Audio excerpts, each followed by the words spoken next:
நம்ம டிவிக்கு ஆட்சி அமைஞ்சா அது என்ன அமைஞ்சா அமைக்கிறோம். எப்படி அமைக்கிறோம்?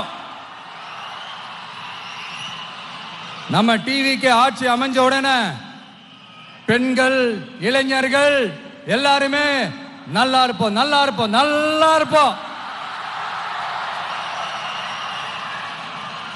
விவசாயிகள், மீனவர்கள், உழைக்கிற மக்கள் எல்லாருமே நல்லா இருப்போம், நல்லா இருப்போம், நல்லா இருப்போம். இன்னும் பல வருஷத்துக்கு நம்மளுடைய குடும்பங்கள், நம்மளுடைய சந்ததிகள், நம்மளுடைய தலைமுறைகள் எல்லாருமே நல்லா இருப்போம், நல்லா இருப்போம், நல்லா இருப்போம். அதனாலதான் மீண்டும் மீண்டும் சொல்றேன், வேற யாருக்காவது ஓட்டு போட்டு உங்க ஓட்டை வேஸ்ட் பண்ணிடாதீங்க. அதனாலதான் பார்த்து பார்த்து உங்களுக்கான வாக்குறுதிகளை நாம